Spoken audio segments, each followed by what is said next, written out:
Hi everyone! I'm here right now this afternoon to talk to you about the power of human creativity. I love to be creative. My entire career has been about being a creative person. And it's kind of interesting how the work environment right now is evolving because of the advent of automation. Like artificial intelligence is slowly creeping in. And for a lot of people, there's this fear. There's this fear that maybe their jobs are going to get affected and impacted negatively by automation. And the name of our talk for today, where we talk about human creativity, it's funnily called The Rise of the Machines. We all know this creature. This is the Terminator, right? And in the Terminator movies, we know that robots took over the world. And maybe for us, we're kind of scared right now. Will automation put me out of a job, right? And I'm here to tell you that the answer is no. Because we human beings have something that robots don't have, and that's our creativity. First and foremost, I'd like to state for the record that I'm creative. I'm also a technophile. I love gadgets. I'm not afraid of technology. I embrace it. Name the technology, I've had it. Let's look at this. The very first iPhone, I've had it. This iMac, I don't know if you remember this. Oh my gosh, some of you are probably too young to remember this, but there was this iMac that looked like a bloody lamp. I had that. I had the very first iPod. Can you believe it? This iPod had a physical spinning wheel. This wheel over here, it actually spins. I had that. I had a Palm Pilot. I had a freaking Nokia 5110. The Nokia 5110, this is a crazy kick-ass phone. It will never, ever be destroyed. I mean, oh my gosh, you can throw it, you can burn it. It's still going to keep on, working. Nokia 5110, that's the super phone for you. Now, technology right now seems to have a negative connotation because of the birth of artificial intelligence. People are getting scared. I gave a talk recently to the Call Center Association of the Philippines. This is like 800,000 call centers. And I gave a talk about the impact of automation in their day-to-day lives. More and more AI robots are starting to take away contact center jobs because a lot of the customer service needs can be done through automation. And with the advent of artificial intelligence, things start to get smarter, like Alexa, like my drone. I mean, Alexa is such an incredible machine. I can ask it to turn my lights on. I can ask it for the weather. I can ask it to call me a bloody Uber, right? And I have a drone, and the drone follows me. And makes me wonder, maybe one of these days, this is what we're going to encounter. The drone is actually trying to kill us, or even worse, our technology becomes so smart that it says, I don't need you, I'm going to kill you. But let's step away from science fiction and enter into science fact. Because stripped of science fiction, it's important for us to discuss the impact technology has on our careers. There's no denying it. Technology can influence our careers for the better or the worse. And throughout history, there have been many, many careers that have been impacted by technology. Let's look at some careers that were terminated. Okay? This one, I remember the librarian. Oh my gosh. Before, when I was younger, we had this thing called a library where you go in, there's a librarian, you check in, you ask her if you can borrow a book. She writes on the library card, she gives it to you. Librarians. Right now, the ultimate librarian, Google. You can ask Google anything. No more going through the card catalog. Just go ask Google anything. What is the birthday of Al Capone? Anything. Google will find it for you. Telephone operators. I had an aunt. She used to be a telephone operator. And I remember when I was a young boy, I was brought to her workplace. And this thing, I actually saw this. There were walls and walls of wires where my aunt was just like plugging the wires into different holes. Do we have telephone operators right now? No more. I mean, in fact, who even calls right now? People prefer to message, right? A radio operator on the ship. You know, my dad used to be a radio operator in the ship. He actually had a Morse code machine where he would message other ships using Morse code. And then right now, the job, it's gone. Studies have shown that automation is posed to terminate 800 million jobs. But I have good news for you. If you're worried about your jobs right now, I have good news for you. It's not all jobs that are going to be terminated. It's actually the dangerous and the dull jobs that face extinction. Because why? If there's a job a robot can do that's dangerous, that we can prevent a human from dying, then yeah, it would be better to give it to a robot. But also other dull jobs. These are the ones that eventually will be phased out. But good news for you is that creative jobs survive. Over the next decade, this is what's going to happen, and we're going to see it, and we've started to see it right now. First, old jobs will be destroyed. The old jobs that are no longer relevant, little by little, they become extinct. But the good news is, at the same time, new jobs are going to be created and roles will be redefined. 10 years ago, who ever heard of a social media specialist? No one would have heard of the existence of a social media specialist. But now that role has been redefined, people now accept it as a viable job to post on Facebook and Instagram every day. More importantly, careers will shift. People have started to shift into careers. I've done a shift in my career. I used to be in advertising. I decided I wanted to shift into public speaking and training. And here I am right now, training you, giving this talk to you. So who survives amidst a career landscape that is constantly being threatened by technology? I have a phrase, and if you watch Terminator, you'll know who I'm talking about. I'm talking about the Sarah Connors. So these are the strong people who will survive this transition. And I'm going to share with you, how do you become a Sarah Connor? How do you become strong enough to ensure that your job survives this onslaught of the Terminators? So one thing I'd like to say is that technology, it's going to destroy jobs. That's a given. But there will be always work for those who are creative and, most importantly, recreative. What's to be recreative? Creative is when you do something from nothing. But a recreation is when you reinvent yourself. If you're open-minded to reinvent yourself, I promise you, you will never be out of a job. And here are some Terminator death statements. This is one way I know if somebody's job is going to be threatened. You know, I've been in advertising for 17 years, like what I shared with you guys earlier. And one thing I've discovered is that there's a certain mindset of people that they're going to be out of a job soon. And what is this particular mindsets? Here are some statements. Number one, maybe you've heard of this. I'm too old to learn something new. Or, I don't have time to learn new things. Or, I'm already okay and secure where I am.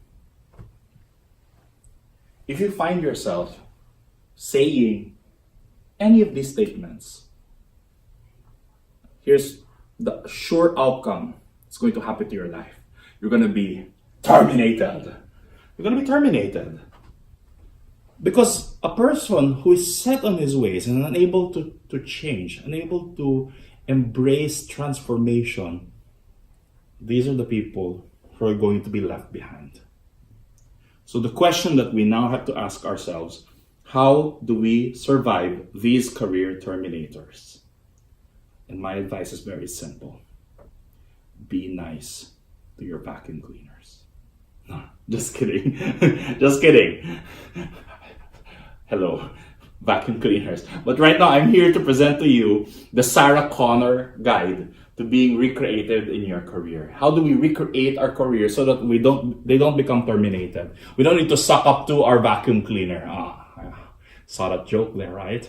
We don't need to suck up to our vacuum cleaner to be able to achieve transformation in our careers. So here are some tips I'm going to share with you one by one. Let's go through them quickly.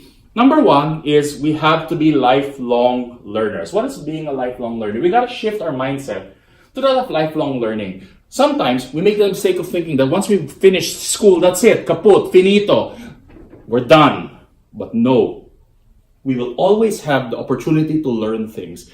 And we constantly acquire new skills. You know what I love right now in today's world?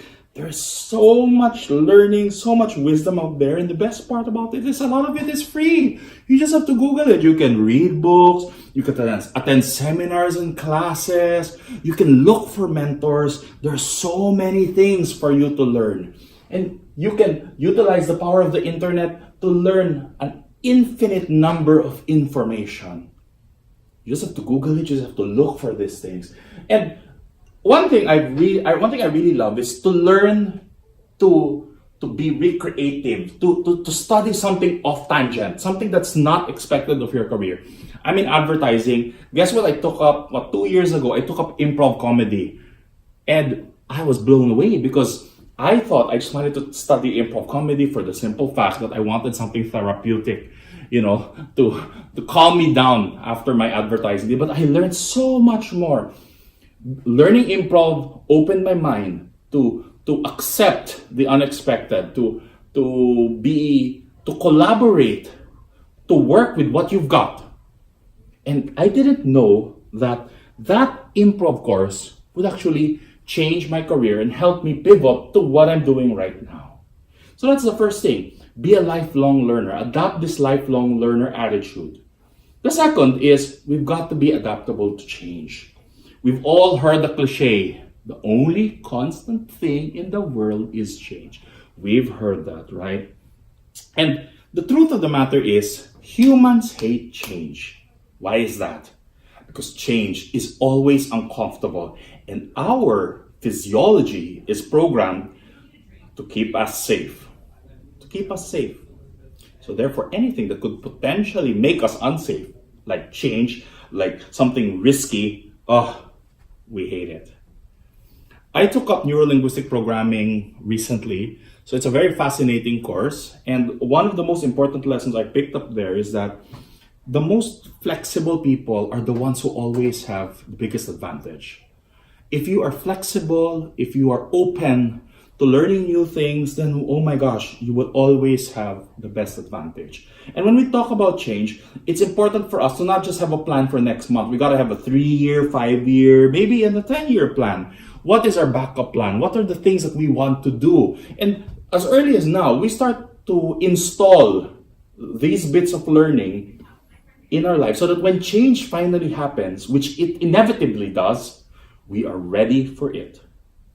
So that's the second thing. In your careers right now, I want you to look at what are areas where you think you can get an off-tangent learning, an off-tangent lesson, something that that's not connected to your career, but it's something that you feel you'd be interested in doing. Go for that. The third is we got to be tech savvy. Right now, let's face it, technology is driving everything. Every business. No business is exempted from technology. In my advertising career, I handled a funeral parlor. And you think, how on earth does a funeral parlor become digital? You know what they did? They created what's known as the e-wake. So imagine the e-funeral. For a lot of Filipinos, when they pass away, we have this elaborate funeral ceremony. But so many relatives, like Filipinos were everywhere, right? So many relatives are living abroad and they probably can't go home. So what does a funeral parlor do? They install a camera in the room where if you're a relative, you get a login credential and you're able to be present in the wake virtually. You can even deliver a eulogy virtually. Wow. That's amazing. And knowing technology is very important for us because technology can disrupt our business. So we've got to identify how can technology possibly disrupt our businesses. But here's a challenge I want for you guys. Don't wait for the disruption, be the disruption. How can you reinvent your business right now to disrupt everything that has currently been done? And just like technology, that's the reason why we're constantly upgrading, because the moment we don't upgrade, what do we become? We become obsolete. And nobody wants to be obsolete. The next point is, it's an offshoot of all this technology that we have. So the next point, it's all about being a global thinker. So what's the connection between global thinker and technology? One thing that amazes me right now with technology is how it shrinks the world. How we have access, we have the ability to do business with people from all over the world. So look beyond the local. Our parents probably and our grandparents, maybe their entire lives was just, predicated around them being here in their country, being local. But how can you use technology to bring the world to you? And how can you use technology to bring you to the world? Right now, I'm fortunate. I mentor a lot of people on entrepreneurship. And so much of these young millennials, wow.